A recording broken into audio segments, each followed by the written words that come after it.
My name is Andrew. I was 29 when this happened, and I had been hiking solo for almost 6 years by then. I'm not an athlete or anything, but I know the Red Creek area in West Virginia pretty well, because I usually go there whenever I need to clear my head after long weeks at work. That day, I had left early in the morning, planning to do a loop through some of the lesser-used trails, especially the ones that run near the deep valley sections. It was October, the start of the cold season, and the smell of wet leaves on the ground was so strong you could feel it even breathing slowly. I liked the silence there, almost no tourists, no road noise, just wind and distant running water. Until around 3 in the afternoon, when I was descending through a more open area and saw 3 men standing on the edge of the valley, all wearing dark hoods, completely still, staring down as if they were waiting for something to come up from inside it. At first I thought they were just other hikers, but the way they stood there put me on alert immediately. They weren't talking to each other, they weren't pointing at anything, and they didn't react to the sound of me approaching. They looked fully focused on the valley below, like they were watching something very specific. I tried to pass while keeping a safe distance and just nodded at them, but one of them slowly turned and looked straight at me. He didn't make any threatening gesture, nothing sudden. He just said one sentence, low and firm. "You shouldn't be here." It was so direct that I stopped where I was, not sure whether to answer or keep walking. I asked if there was a problem on the trail, maybe a closed section, but he just repeated the same sentence in the exact same tone. The silence between us got so heavy I could feel my heartbeat jump in that instinctive way your body reacts before your mind understands what's going on. So I just kept going, pretending it was just a weird interaction in the middle of the mountains. Once I got away from them, I tried to get back into my normal pace, but I couldn't. I kept glancing over my shoulder every few yards, checking if they were still there. That section of Red Creek has stretches where even the wind feels quieter, and that made everything feel wrong. After about 10 minutes, I started noticing things I would normally ignore. Snapped branches in areas where I knew people rarely walked, rocks out of place, fresh marks in the mud. Nothing obvious, just enough to make me feel someone had taken the same path right after I passed through. I tried convincing myself it was paranoia, but every step made me feel deeper into the idea that I wasn't alone. About 20 minutes later, I heard the first warning. A rock hit a tree to my right, not falling, not rolling, thrown. Not big enough to injure me, but the sharp impact was loud enough to make me stop immediately. I scanned between the trees and rocks but didn't see anyone. The silence that followed was even worse, like the forest was holding its breath with me. I started walking again, faster this time, and after a few yards I heard another sound. Short, soft footsteps matching my rhythm. Every time I stopped, the steps stopped. Every time I moved, they followed, always at a steady distance. It could have been an animal, but the pattern, the timing, it felt very human. My chest tightened from how fast I was breathing. For the first time on the whole hike, I seriously considered getting back to the main trail and leaving as quickly as possible. I tried heading back toward the main route, but the feeling of being followed only grew. The forest there has a lot of uneven terrain, small drops, and big rocks that block your view, so any movement around me automatically felt suspicious. Every turn I'd look over my shoulder expecting to see someone standing on the trail, but it was always empty. Even so, I knew I wasn't alone. The footsteps were clearer now on softer dirt, like whoever was behind me wasn't trying to hide anymore. When I crossed a more open patch, I felt the unmistakable pressure of being watched, not from one spot, but from several. Like eyes following me from different directions. That's when I understood, suddenly and coldly, that the broken branches and moved stones weren't coincidences. They were guiding me somewhere. When I finally reached the narrow pass that leads back to the main trail, the air felt thicker, heavy in a strange way. That stretch is basically a natural hallway between 2 rock walls, so narrow it forces you to slow down. But as I approached it, I noticed something was wrong. The entrance was blocked. Not completely, but enough to stop someone from passing through. There were logs stacked, thick branches woven together, and rocks positioned like someone had built a barricade in a hurry. It didn't look natural. It looked deliberate. My body reacted before I could think. I stepped back twice, reached instinctively for my pocket knife, and looked around for another way out. That exact moment I heard footsteps behind me, heavy ones coming from the same trail I had just walked. When I turned, the 3 men were there again, the same ones from the valley edge. Now they were closer, less hidden by the shadows. 2 of them were holding farming tools. One a hoe, the other something like a long pole with a narrow blade at the end, old and rusted. The third, the one who had spoken earlier, had empty hands, but his posture scared me the most. He wasn't tired, wasn't surprised to see me. He looked prepared. He took a few slow steps toward me and nodded toward the barricade behind me, like he wanted to make sure I understood. "Go back the way you came," he said with the same calm, flat tone as before. It wasn't a shout, it wasn't a direct threat. It was an order. I tried explaining there wasn't another safe way out, that the trail was a loop, that the pass was my only exit. He repeated it again slower. "Go back the way you came." I didn't know what that meant. There was no other exit. Unless he meant going into the valley, the same deep ravine they'd been watching earlier. There's no trail there, no footing, nothing safe. Just steep drops. I stepped back and they moved with me all at once, closing in a semicircle. No sudden movements, but clearly corralling me. That's when panic hit, pure physical instinct. I waited for the exact second one of them looked away toward the slope. Then I ran down the left side where the terrain dipped sharply. I didn't think. I just went. The descent wasn't a path, just loose dirt, exposed roots, and small rocks that slid under my feet. I nearly fell on the first step, but managed to brace myself against a thin tree that bent under my weight. Behind me, I heard short shouts, not angry shouts, but commands, like they were signaling to each other where I had gone. I didn't need to look back to know they were descending too. My only chance was to gain distance before the slope got steeper. Every step was a loud crack of breaking sticks, way too loud, like I was announcing my position with every move. The trail disappeared completely, and I was just tearing through brush trying to orient myself by the sound of water somewhere below. If I reached the creek, I'd have more open ground to run. After a few minutes of going downhill nonstop, my left foot slid on a mossy rock and I fell hard, landing on my shoulder. The impact knocked the air out of my lungs and I couldn't get up for several seconds. And that's when I heard something I'll never forget. Slow, careful footsteps at the top of the slope. Not running, not stumbling. Searching, listening, choosing a way down. When I finally managed to push myself up with trembling arms, I noticed a large fallen rock a few feet away, leaving a narrow space behind it. I squeezed into it, holding my breath until my chest hurt. The silence that followed was so deep I could hear my own pulse. Then very softly, one of the men spoke. Not yelling, not taunting, but steady, quiet, certain. "We know you're there." I froze completely. My hand was pressed into the wet dirt and I could feel my heartbeat in my fingertips. The way he said it wasn't like a threat. It was like a fact. Nobody moved, not a leaf, not a twig. That silence was worse than them chasing me. It felt like they were waiting for me to mess up. Then the footsteps started again. Light, deliberate, one after another as if they were spreading out, closing in without rushing. I knew that if I stayed there, they'd eventually see a foot, a shoulder, anything.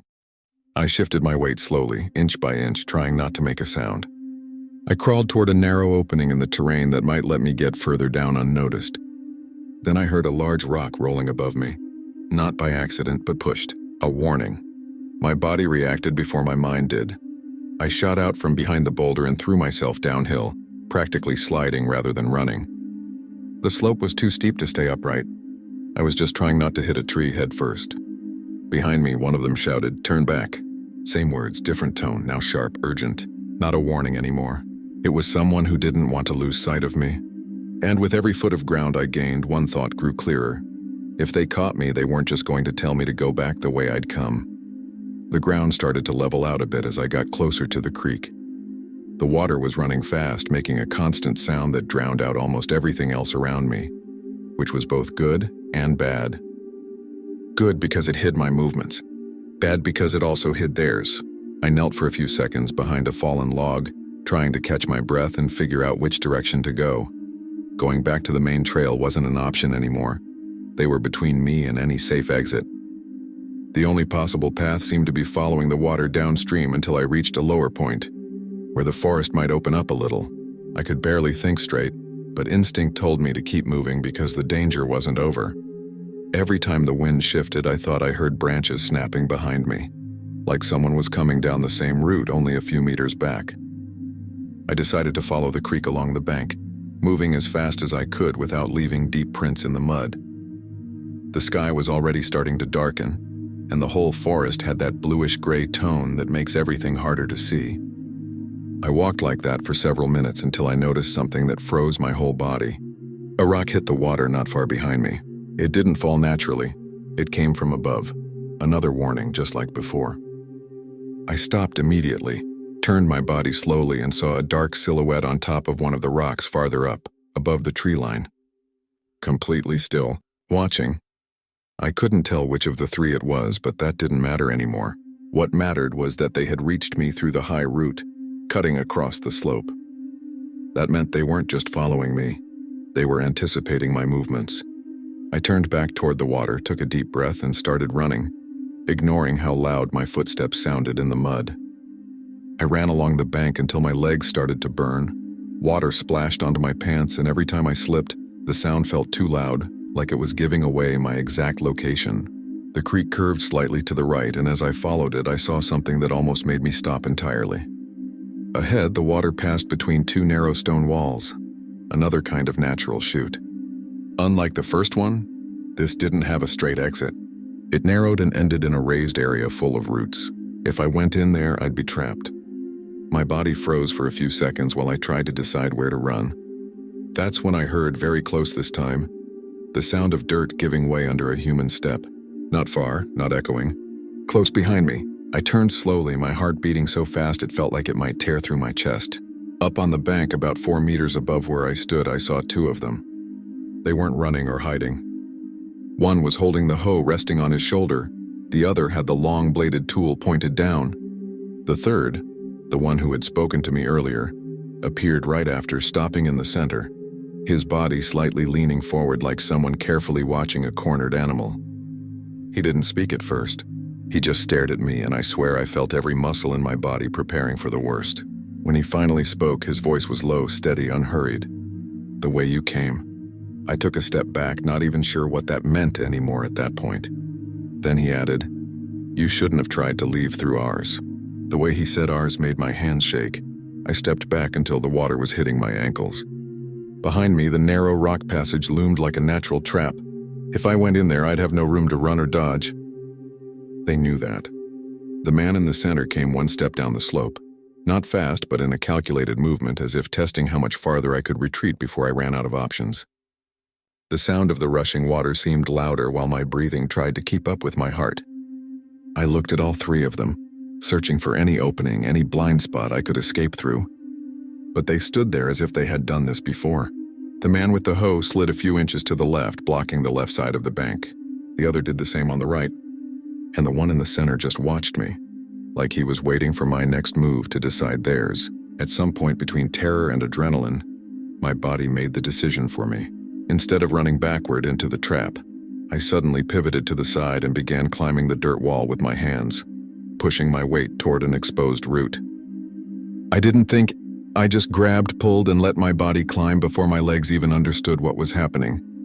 I heard one of them shout, a short sound more surprise than anger. The hoe struck the dirt beside me, tearing out a chunk that fell only a few inches from my face. I managed to climb another meter, my fingers screaming from gripping the cold mud. The long-bladed tool swung past my leg, not close enough to cut me, but close enough for me to feel the air move. I pushed my body sideways, rolled over the slope, and fell onto the ground higher up on the other side of the narrowing. There the forest was denser. I stood up without looking back and ran until my legs almost gave out. Story 2. My name is Evan, I'm 33 years old, and I've been hiking solo since I was 20. I've always preferred isolated places, and the most remote area of Superior National Forest in Minnesota was one of the few spots where I felt completely disconnected from the world. On that particular day, I was doing a long road, starting early in the morning and planning to be back before sunset. The air was cool and damp, and the smell of wet pine made everything feel heavy. I walked for hours, hearing nothing but the steady sound of leaves and a few distant birds. It was the quietest trail I knew, until around 4 in the afternoon, when the entire atmosphere changed so suddenly that I stopped without even realizing. The bird sounds vanished. No snapping twigs, no insects, no echo. Just complete silence, the kind that makes you aware of your own breathing. I kept walking slowly, alert, thinking it was just a predator nearby. But soon I noticed something else. A hot, nauseating smell filled the air. like boiling meat mixed with something metallic. It wasn't the natural smell of a dead animal in the woods. It was more concentrated, more artificial. I tried to ignore it and keep moving, but the trail seemed to push the smell closer with every step. A few minutes later, the vegetation opened abruptly, and I found myself staring at a clearing I'd never seen on any map. In the center, several deer bones were stacked, some still with dark remnants stuck to them. Totems made of branches tied with strips of rope were stuck into the ground, forming an irregular circle. And above them, thick ropes hung between the trees as if they had been used recently. The entire scene hit me with a cold shock so intense I had to step back before I could even process what I was seeing. I stood at the edge of the clearing for a few seconds, trying to figure out if it was some kind of hunter's setup, an improvised ritual, or just bored people vandalizing the area. But nothing there looked like it was done by accident. The ropes were too tight, too fresh, as if someone had climbed them not long ago. The bones were arranged in a deliberate, almost symmetrical way, not scattered. And the strong smell felt recent, like something had been boiled nearby, not burned but cooked. My stomach twisted in a way it never did even when I stumbled upon animal carcasses on trails, and that's when I realized there wasn't a single sound around me. No wind, no rustling branches, no distant echo of someone walking elsewhere. It felt like the whole forest was watching with me. My immediate instinct was to step back. Not run, not turn around, just back away slowly, the way you do when you know you've walked into a place you weren't supposed to be. I took one, then 2 steps, keeping my eyes on the clearing. On the 3rd step, I noticed movement between the trees to my right. It wasn't an animal. The movement was too slow, too human. A face appeared between 2 thick trunks, painted white, expressionless. Then another a few meters to the left, both partially hidden as if they wanted me to see them but not fully. And farther back, I think I saw a 3rd, only a silhouette, but the posture was the same, head raised, staring straight at me. They didn't speak. They didn't signal. They just watched me, as if waiting for me to decide the next move. I froze, my body locking up before I could even think. They didn't advance or retreat, just tracked me with their eyes. The white paint made it impossible to tell their age, expression, or intent. It was like looking at masks, except I could see the faint rise and fall of their breathing. For a moment, I tried to rationalize it. Maybe local artists, some kind of performance group, eccentric hunters. Anything normal, but nothing fit. Not with the stacked bones, the hanging ropes, the hot smell, the absolute silence of the forest. When I took a slow step back, the nearest man tilted his head slightly, as if confirming I had understood some invisible rule. I tried to speak, anything, but my voice wouldn't come out. Each time I stepped back, they moved too, without hurry or sound, repositioning themselves between the trees. They weren't surrounding me. They were guiding me. The clearing faded behind me, and so did the strong smell, but the feeling that they were controlling the path became stronger and stronger. None of them got too close. None of them tried to chase me. It was worse than that. They wanted me to keep walking, at that pace, in that direction, along that route, as if there was a specific place they wanted me to reach. I kept backing away, always facing them, because turning my back felt impossible. The forest was so silent I could hear my heartbeat pulsing in my neck. Every few meters I tried to pick up normal sounds, wind, birds, running water, but nothing returned. It was like the silence had weight, filling the space between the trees. Eventually, the ground behind me got more uneven, full of raised roots. I tripped on one and had to look down briefly to avoid falling. When I lifted my head again, they had all advanced several meters, closer than before. Not aggressively, just calculated, smooth, in a way that was somehow even worse. They seemed to know exactly when I would look away. I kept retreating until I reached a part of the trail I vaguely recognized, but in completely different conditions. The light was lower now, filtering weakly through the dense canopy, and my entire body felt as tense as if I'd been running a marathon despite moving slowly. That's when I noticed something that chilled me. The 3 or 4, I still wasn't sure, weren't trying to surround me. They were directing me. Every time I veered slightly right, the whitest face appeared there, silent. When I veered left, another emerged between the trunks. They were keeping me inside an invisible, narrow corridor, pushing me deeper into the forest. That's when I realized something even worse. I was no longer backing toward the main trail. I was being led away from it. I tried to disguise my breathing, which was already shifting into that instinctive panic where the body realizes the danger before the mind does.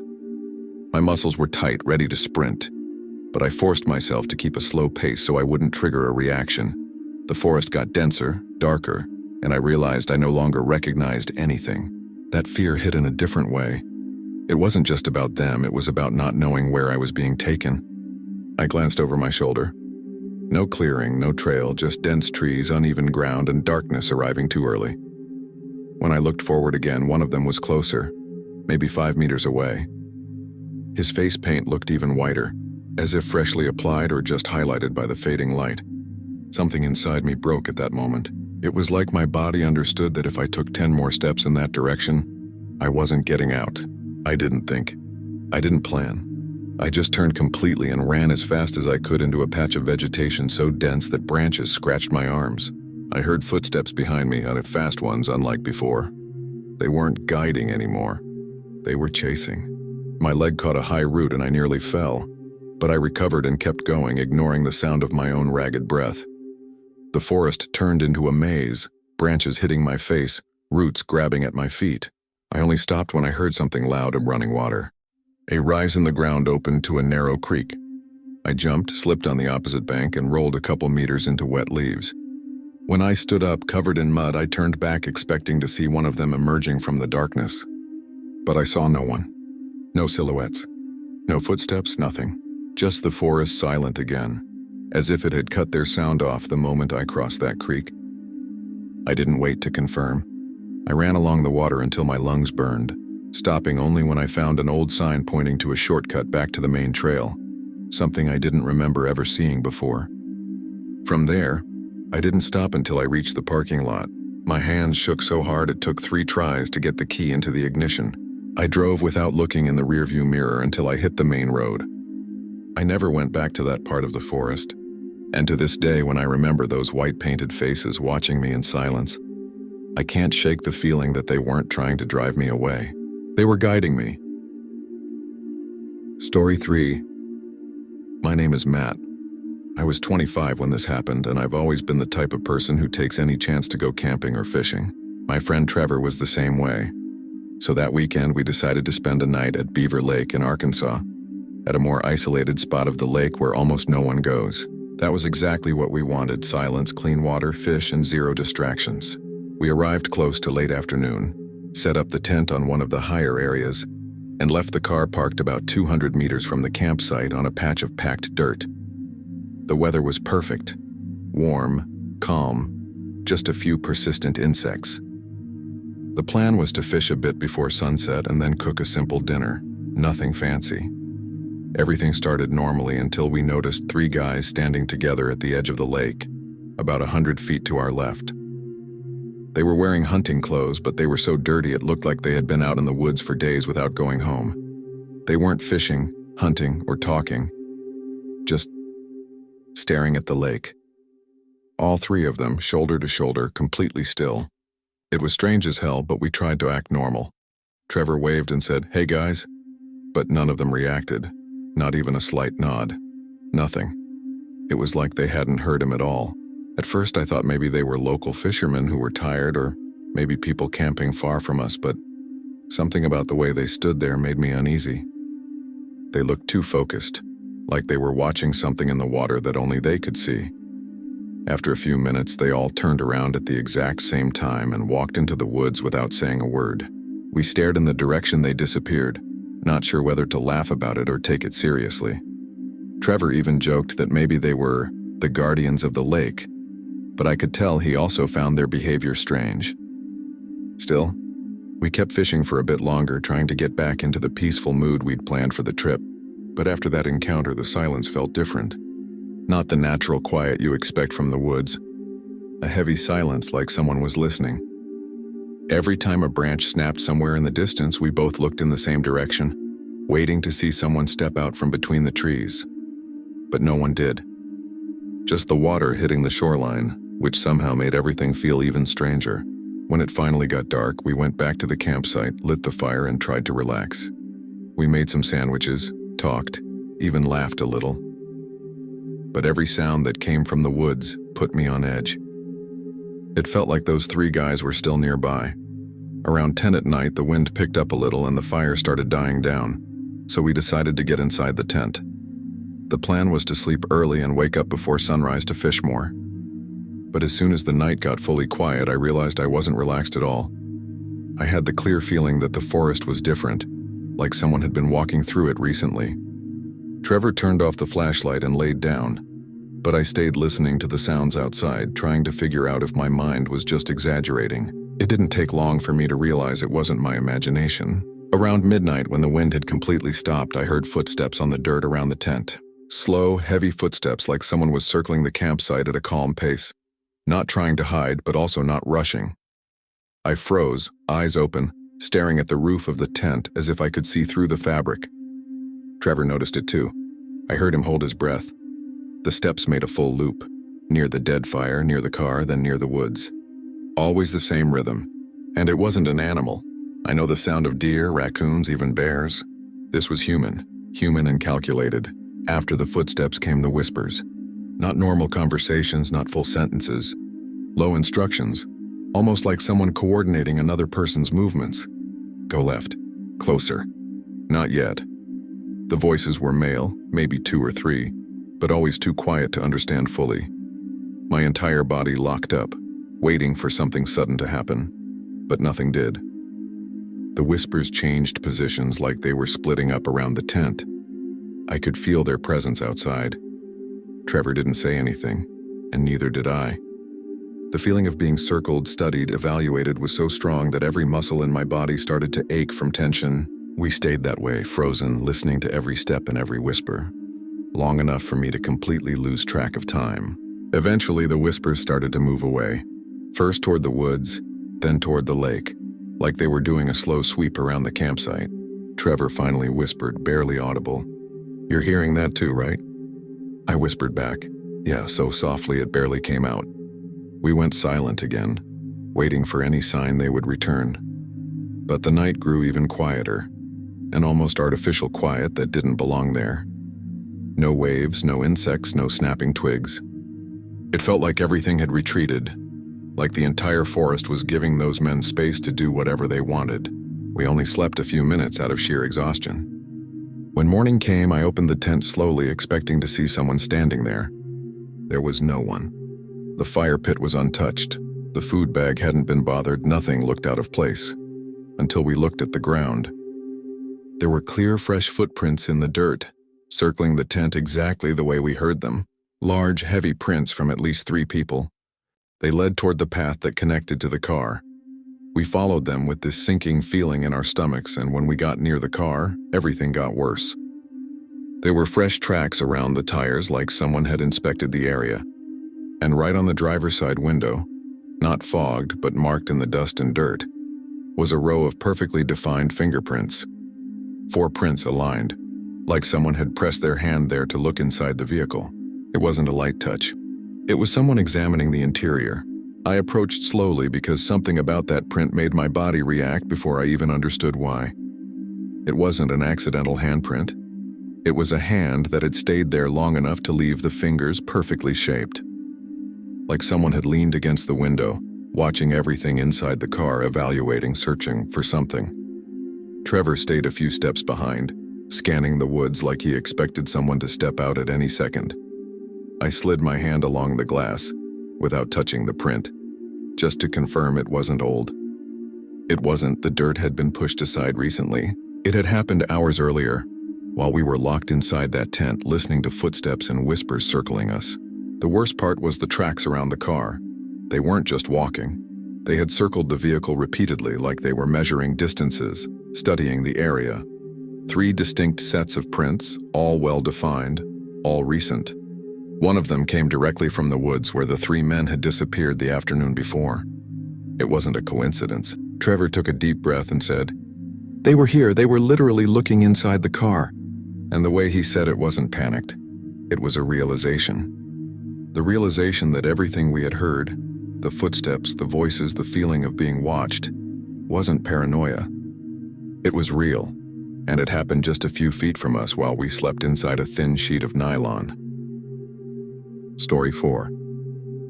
My name is Claire.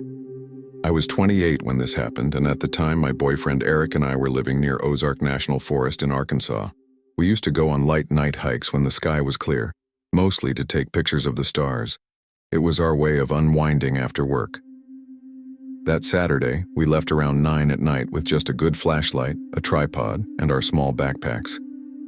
It was an easy trail we knew well, with an open stretch in the middle of the forest that gave us a perfect view of the sky. Nothing about the start of that night felt strange. The air was cool and damp, and the sound of insects was steady. We walked for about 20 minutes talking quietly, until I noticed something different between the trees a few yards ahead. Small points of light, faint, aligned, like candles being carried. Except no one uses candles in the middle of the forest. And they were in a straight line, all at the same height, moving slowly. At first I thought it was a group doing a night hike, maybe with headlamps that had a warm tint. But the more we watched, the clearer it became that those lights didn't have the glow of LED. They were dull, flickering like fire, but they didn't illuminate anything around them. Not the ground, not the trees. They were just suspended in the air, moving along the trail as if someone were holding them at chest level. Eric looked at me with an expression I had never seen on him before, a mix of alertness and trying to rationalize what he was seeing. He whispered, "Those aren't flashlights." And my body reacted before my mind did, with that tight feeling in the stomach that tells you something is completely wrong. We stepped back slowly and decided to leave the trail through a shortcut that always led back to the main path. Except when we got to the spot where the shortcut should open, everything looked different. The trail was narrower, more closed off, as if the trees had grown into it or someone had pushed branches over it. We looked at each other, trying to confirm if we really remembered the path correctly, because we had done that trail for months and never once got confused. Eric lifted the flashlight and swept it across the area where the shortcut was supposed to be. But all we saw was dense vegetation, low branches, and leaves that looked like they'd been pushed there recently. There were no footprints, no natural opening. It was as if someone had closed off the passage within the last few hours. While we were trying to make sense of it, I heard the lights approaching. Not footsteps, not voices, just that silent flicker, like fire moving inside glass. My body froze. It felt like we were being pushed into a specific direction, as if the lights were guiding us or blocking any possibility of going back. Eric grabbed my hand and whispered, "We go back on the main path, fast." We took a few steps backward, trying to keep distance from the lights without fully turning our backs to them. The trail, which was usually wide and easy to follow, suddenly felt narrower, the ground uneven, like someone had messed with it. The wind stopped abruptly and even the insects went silent. That's when we saw the first figures, 3, standing in the middle of the path about 50 feet ahead, all wearing dark hoods, heavy clothing, and holding long tools in their hands. Not guns, but things like hoes, shovels, something that looked like a wooden rake. They didn't move. They didn't wave. They didn't yell. They were just planted there, completely blocking the path as if they had appeared while we were watching the lights behind us. The first thing that truly terrified me wasn't that they were blocking the way. It was the way they were absolutely motionless when we lifted the flashlight. The beam hit their hoods and stopped there, revealing no faces at all. They looked like statues, as if they were waiting for something. Not from the environment, but from us. Eric squeezed my hand so hard my fingers went numb. He tried calling out, "Hey, we just need to get through." But none of them reacted. Not even the slightest tilt of the head. Nothing. Just that heavy silence of the forest, cut only by our quick breathing. That's when I realized the lights behind us had stopped too, as if something or someone was holding each flame at that exact point in the trail. We were trapped between 2 lines of light and 3 still figures. Eric stepped back twice and whispered in my ear, "We're not getting past them." The way he said it made my whole body go cold. Before I could respond, one of the figures lifted his tool, slowly with no rush, and simply moved it to the side, like someone showing a direction. It wasn't an invitation. It was a silent order. They wanted us to leave the trail, not to return, to go down the slope. A steep drop, full of loose rocks and roots. The kind of terrain where you slip even when you walk slowly, but staying there felt worse. So Eric pulled me by the hand and we started going down the slope as carefully as we could, except with every step my feet slipped. The ground was too wet. The trees felt closer than they should have been. And at no moment did I hear them following us, but I knew they were watching. The descent turned into more of a controlled fall than actual walking. Every 2 steps I slipped one, scratching my hands on branches and trunks to avoid tumbling all the way down. Eric tried to go ahead of me, lighting the ground, but his flashlight was shaking so much, the beam looked like a flickering strobe. The slope was steeper than we remembered in that region, almost like we were going down a part of the forest that wasn't part of the original trail. At one point, I heard rocks rolling behind us. Not big ones, but close enough to sound like someone had stepped on them. I turned my head on reflex, but all I saw was absolute darkness between the trees. The silence was so thick I could hear my own heartbeat in my ears. After what felt like 20 minutes, though it was probably less, we finally reached a slightly flatter patch still covered in roots. Eric turned off the flashlight for a few seconds just to try to hear better. That was a mistake. The absolute darkness of the forest knocked the air out of me. It felt like those figures were right behind us, watching from the top of the hill. When he turned the light back on, I realized we were closer to the road than I thought. I could hear a distant engine, maybe a truck on a nearby highway. "That way," he said, pointing to a narrow opening between the trees. We started running, ignoring the branches hitting our bodies. When we reached the edge of the dirt road, we finally stopped to breathe. The forest behind us was still, completely silent, unnervingly silent. Then I looked up the hill, at the exact point where we had started going down. The 3 figures were there, standing, aligned, looking straight at us. They didn't come down. They didn't hide. They just stood there, as if making sure we had left by the path they wanted. A shiver so strong ran through me that my legs almost gave out. There were no lights now, no candles, no lanterns. Just those dark silhouettes and the absolute certainty that this wasn't a random encounter with hikers. They guided us, on purpose, away from the trail, out of the forest, or away from something we weren't supposed to see. Eric and I stepped onto the road without looking back again. We never returned to that part of the Ozark, and to this day, whenever I see points of light between trees, and even if they're just fireflies, my body reacts the same way, as if those 3 figures are still there, standing, waiting. Story 5. My name is Daniel. I was 23 when this happened, and at the time I was on a long road trip to visit my parents in Oklahoma.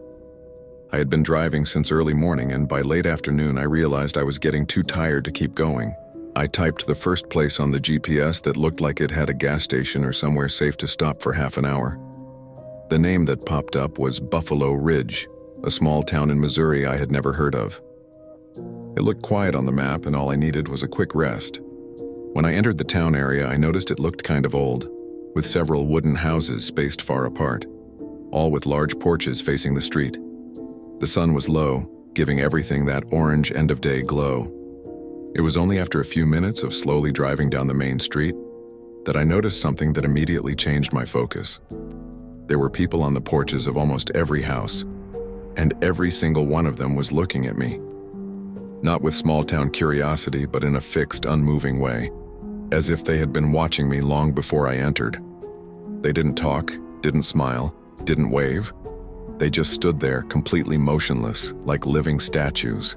There were men, women, some older people, all with the same blank expression following my car with their eyes.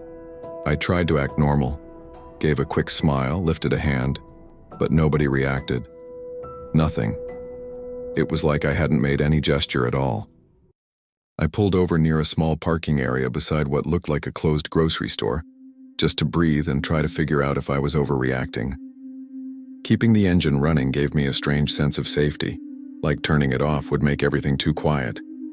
I looked in the mirror and could still see some of those people on the more distant porches, all of them facing my direction. None of them went back inside. None changed position. It was so specific that I started to get genuinely uneasy. Buffalo Ridge didn't feel like a ghost town. It felt inhabited, but inhabited the wrong way. There were no kids running, no dogs barking, no cars passing by, just motionless adults watching. I decided I wasn't staying there more than a few minutes. I turned the GPS back on to get the route out, but the signal started fluctuating and the map took forever to load.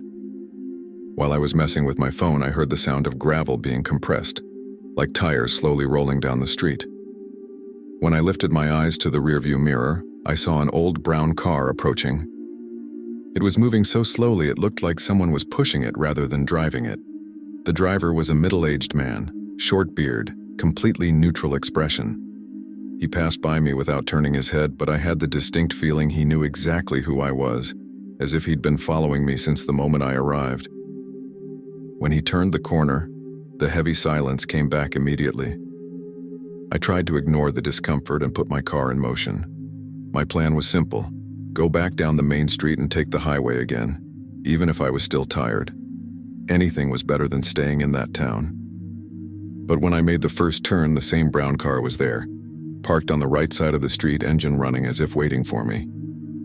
The driver didn't look directly at me this time, but the slight tilt of his head, barely noticeable, made me feel he knew exactly I'd show up at that corner. I drove past him, trying not to show anything, keeping my eyes forward. When I reached the next block and turned, I heard his engine again a few seconds later, entering the same street. From that moment on, I turned right, then left, then made an improvised U-turn near an empty square, and he always appeared behind me. He didn't accelerate, didn't flash his headlights, didn't do anything openly aggressive. He just appeared, keeping the same distance, like he was escorting me or preventing me from leaving. I started sweating even with the AC on. Buffalo Ridge felt like it had repeating streets, as if every corner took me back to the same place. The houses looked too similar, the porches had the same structure, and on some of them I recognized the same motionless faces that had watched me when I first arrived. They were still there, same position, following me with their eyes even from dozens of meters away. That's when my whole body understood the situation before my mind did. I needed to get out of there immediately, without following the GPS. I ignored the GPS, sped up a little, and turned onto the first street that looked like it led out of the denser residential area.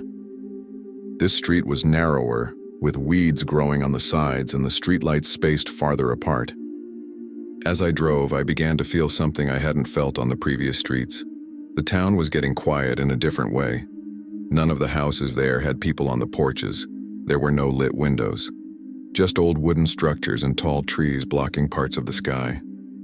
Even so, the brown car stayed behind me, not close enough to touch my bumper, but always at the same pace, as if he knew exactly the speed I'd use to try to get away.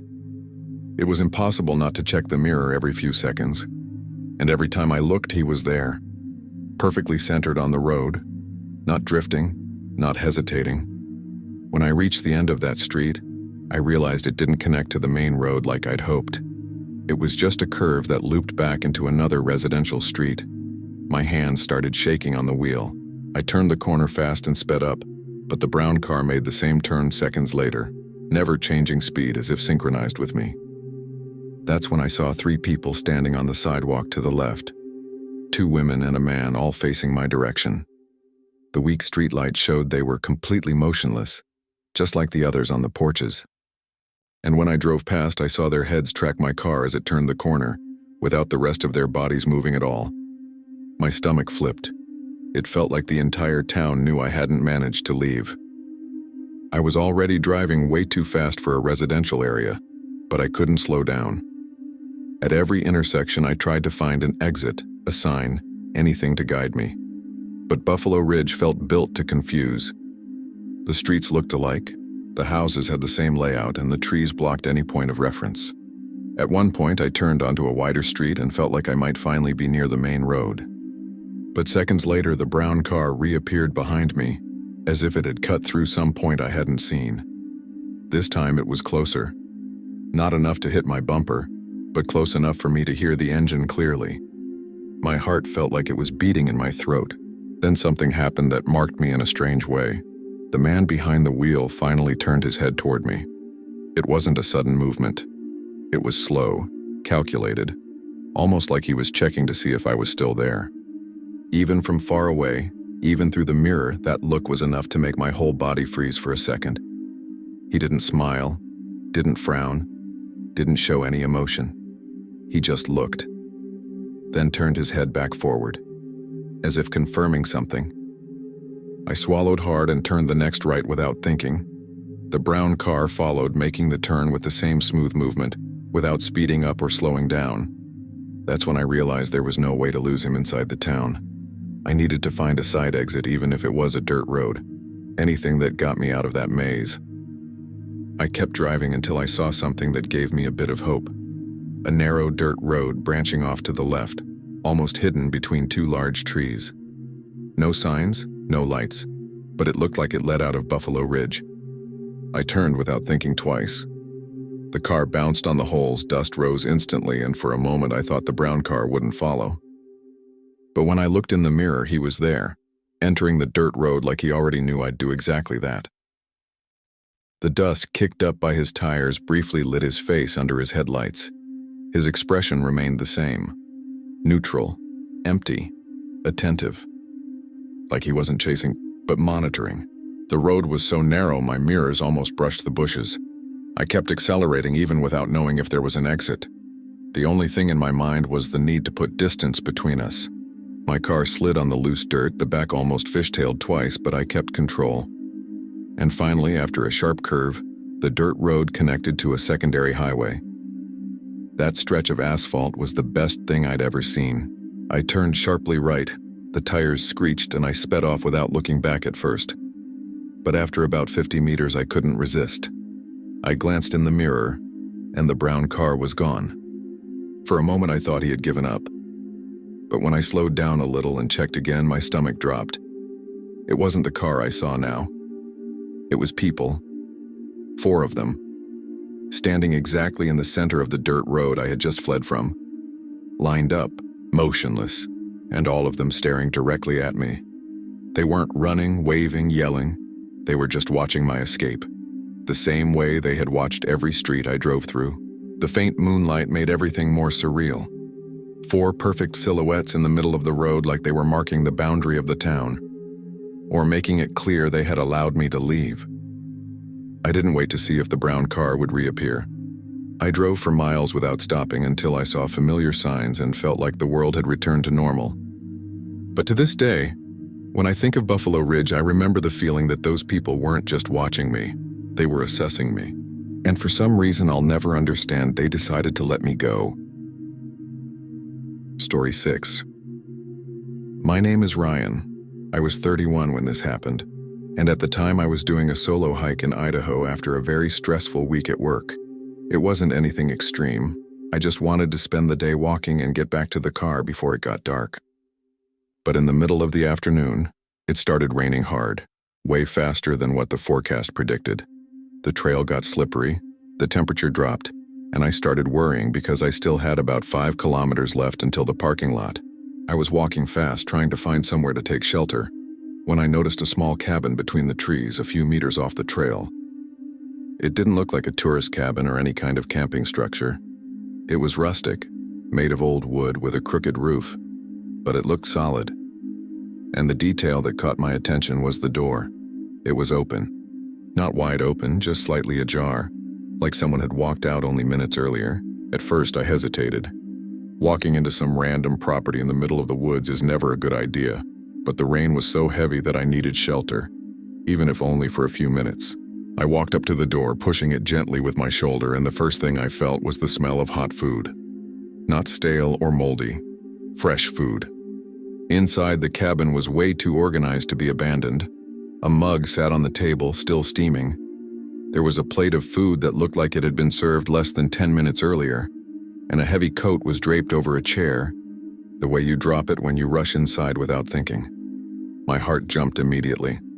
The cabin wasn't empty. Not really. Someone had been there just minutes before, and judging by the door, they had left in a hurry. I tried calling out a low, "Hello?" just so I wouldn't seem like I was breaking in, but my voice barely came out. The pounding rain on the roof made everything muffled, so I couldn't hear whether anyone was in the back.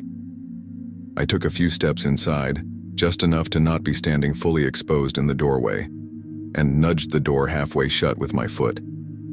The cabin was small, a table, 2 chairs, a wood-burning stove still warm, and a simple bed in the back. Everything was tidy, nothing out of place, nothing that suggested disorder or abandonment. Just the one impossible detail: the mug was still steaming. I reached out instinctively and touched the handle. It was hot, very hot, like someone had just put it down. My whole body froze.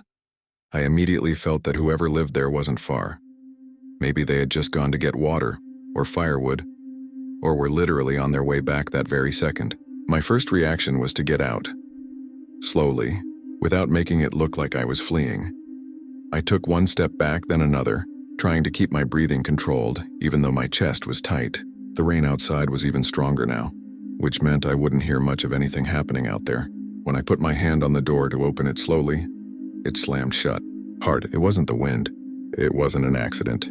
It was a hit. Sharp, direct, like someone had pushed the door with an open palm. The impact made the whole structure shake. I jumped back, heart pounding, frozen in the middle of the cabin, unable to think straight. Then I heard footsteps. Heavy footsteps, circling the cabin. They weren't rushed. They were slow, steady, almost like the person was assessing, listening, waiting. The footsteps didn't stop. First they went along the side of the cabin, then back to the front, then to the back again, as if the person was making full loops around it. Every time the sound got closer to the wall, I held my breath without even meaning to. It felt like someone was about to bang on the window or break the door down at any second. I looked around, desperately scanning for another exit, some tool, anything that could help me. The only window was in the back, near the bed. It was small, but not so small that I couldn't fit through it. But I didn't move. I was paralyzed, listening to every step like I was glued to the floor. What scared me the most was the rhythm. It didn't sound angry or rushed.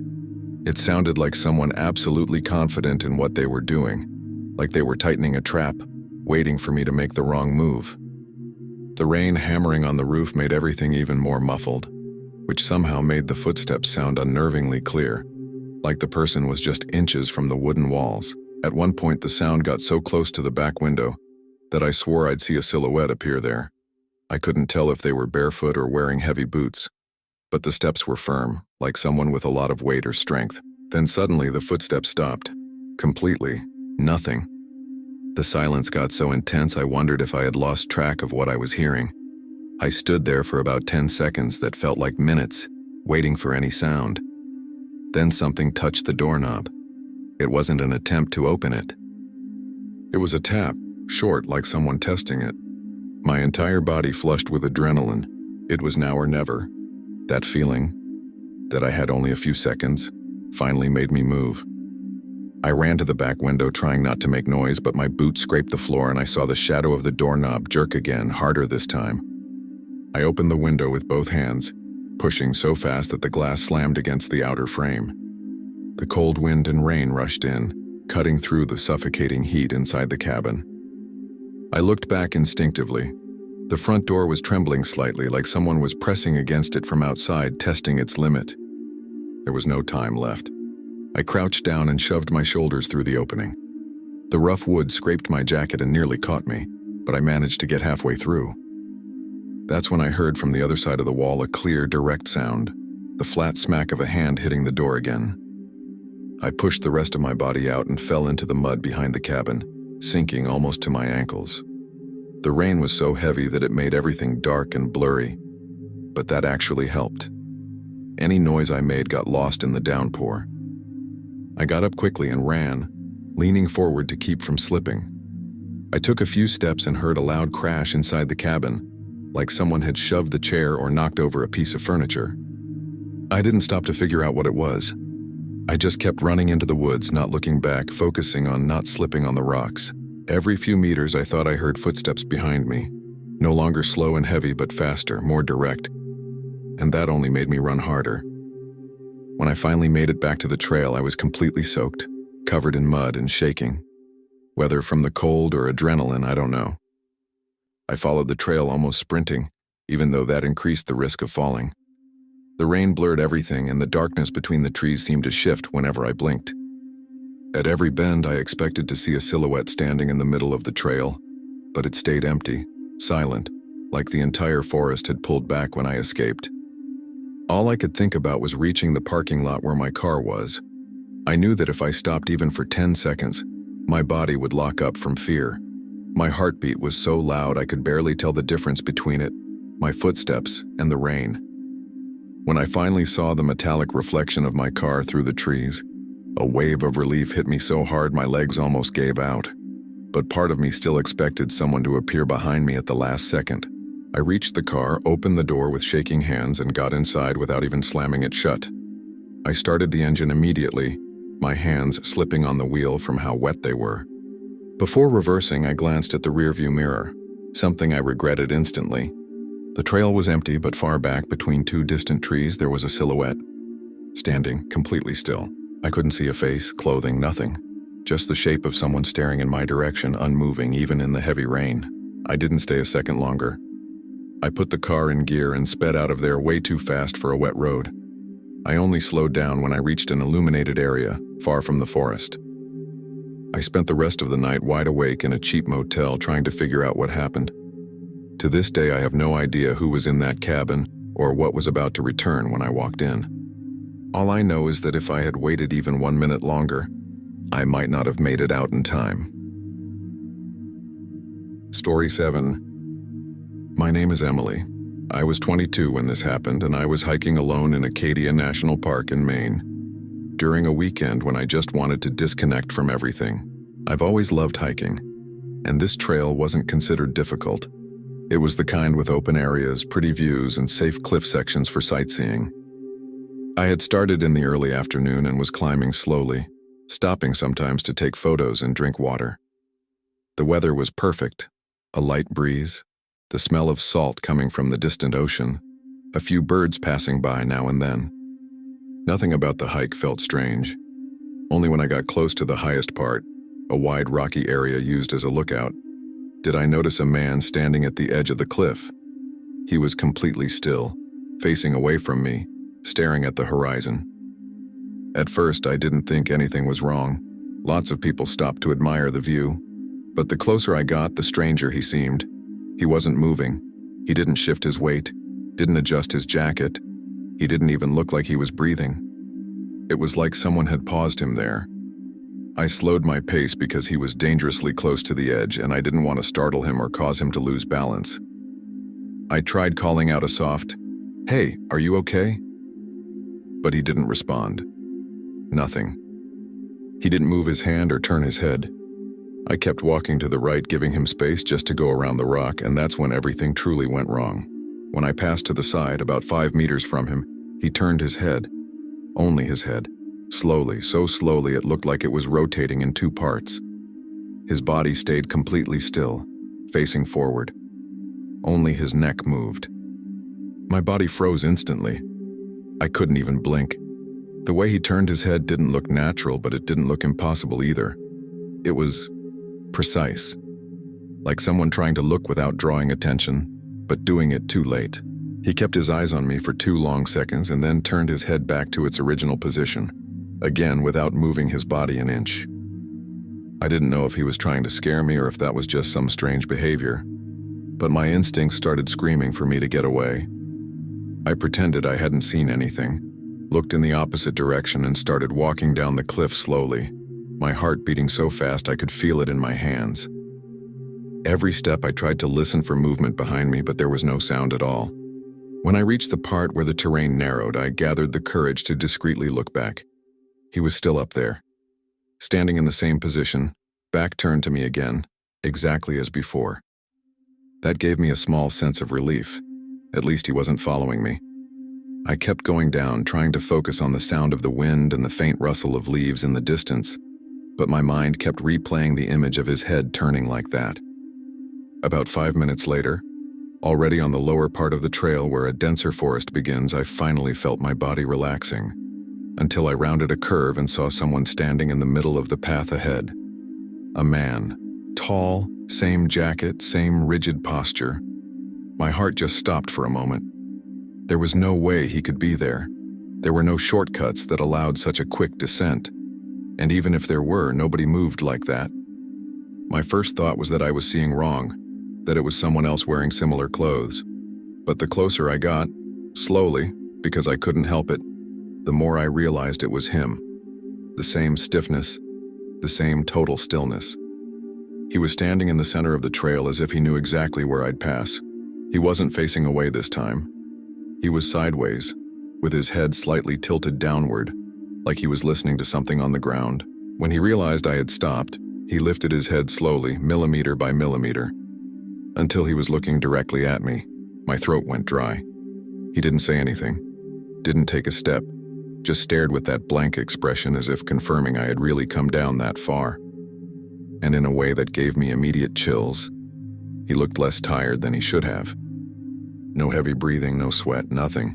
As if he had simply appeared there. My entire body went into automatic alert mode. I didn't know if I should go back, cut through the woods, or try talking to him. What I did was purely instinct. I took 2 steps back. That was enough for him to subtly adjust his posture. Not to approach, but as if preparing for something. The trail there was narrow, and he was blocking the whole center. Passing beside him wasn't an option. I turned to the side, trying to see if there was any opening in the trees. Nothing. Just dense vegetation full of roots and rocks that would easily make me fall. When I looked at him again, he had tilted his head to one side like he was analyzing my reaction. It wasn't a curious gesture. It was evaluative. Calm. The kind of calm that doesn't belong to a normal person in that situation. Panic rose in me so fast my legs almost gave out. For some reason I still can't explain. The worst part wasn't him blocking my way. It was the feeling that he already knew what I was going to do next. As if he were waiting for me to choose between going back or trying the woods, and neither option was actually safe. My breathing got so fast I thought I'd faint right there. I took one more step back and he didn't move closer. But the way his chest shifted just once, a small adjustment in posture, made my whole body lock up. It felt like he was preparing to react depending on what I did. I tried to say something, anything, but no sound came out. My brain just kept repeating, go down, go down, go down, like it was pushing me in one single direction. So that's what I did, or rather what my body did on its own. Without thinking, I turned sharply off the trail and into the thick vegetation, pushing branches aside with my forearms, feeling leaves scratch my face. The slope was steep, much steeper than the trail, but I didn't stop. I slipped twice, banged my shin on a root, almost fell face first onto the ground, but I kept going, grabbing onto trunks, rocks, anything to avoid a full fall. The only thing I could hear was my own breathing and the dry snapping of branches under my feet. I didn't look back for even a second, because I knew if I did I wouldn't be able to keep going. The only thing I knew was that I needed to get away from him as fast as possible, from that man who shouldn't have been able to get ahead of me but did. The woods got so dense I started losing my sense of direction, just going down, always down, following gravity and praying I wouldn't end up at another cliff. My hands were shaking, from effort and from fear. Sometimes the ground got so slippery I had to stop for a second to avoid falling all the way down, but each time I stopped, my whole body screamed to keep moving. It felt like I could sense, without hearing, that he was still nearby. Not chasing me, not breaking branches, just present. That feeling kept me going until my chest burned and my legs started to buckle. When I finally reached a flatter section with more stable ground, I leaned on a tree and tried to breathe deeply, but my body wouldn't cooperate. When I finally got the courage to look up toward the direction I had come from, my legs almost gave out. At the top of the slope, right where I had left the trail, there was a silhouette, standing, still, just like before. He was looking down in my direction. Even far away, even with the trees blocking part of the view, I knew it was him. The posture was the same, the rigidness was the same, and the calm, that broke me more than anything else. He hadn't tried to follow me down the steep path. He didn't need to. He just stood there as if he knew I'd eventually look back, as if he was showing me that he still knew exactly where I was, even in the middle of that thick forest. Panic hit me again and I just turned and kept running toward the faint sound I assumed was the parking lot. Even though I wasn't sure at all, I kept running until my lungs burned, following any noise that sounded like open space, distant engines, faint voices, freer wind between the trees. The ground got less steep and the forest opened enough for me to see a sliver of sky above the canopy. That gave me a direction. I followed it, stumbling, slipping, arms scraped and legs heavy. My only thought was, don't stop. Don't look back. Don't give yourself a chance to think you might be overreacting, because deep down I knew I wasn't. When I finally saw the metallic reflection of cars through the trees, I nearly cried with relief. The parking lot was close, maybe 100 meters after the last patch of woods. I emerged from the vegetation like I was coming up from underwater, breathing too fast and almost tripping on the gravel. There were people there, tourists, families, people taking pictures, and the sound of normal conversations nearly made me collapse. I went straight to my car, hands shaking so much I dropped the key twice before unlocking the door. I got in and locked it immediately. Only then did I have the courage to look in the rearview mirror, because part of me needed to confirm he hadn't followed me there. And only on the third look did I notice the detail that knocked the air out of me. At the border between the shadow of the trail and the open light of the parking lot, there was a dark shape. Standing, motionless, exactly like before. I couldn't see a face or clothes, just the rigid silhouette perfectly still, as if watching where I'd run next. My body reacted before my mind. I started the car and left without looking back. I drove to the main gate of the park with my hands still trembling. Even on the open road, I kept checking the mirror every few seconds, expecting to see that figure somewhere impossible. But he never appeared. I got to my hotel an hour later and stayed locked in the room until the next day, avoiding even opening the curtains. I never went back to Acadia National Park alone. And to this day, whenever I remember that head turning while the body didn't move, I feel the same certainty I felt that day. He wasn't lost on the trail. He was waiting for someone to show up. Thank you very much for your company until the end. Your support is what gives life to this channel. If these stories have caught you, don't forget to leave your like and comment on your opinion. And if you are not yet part of our community, sign up now to receive the next real horror stories.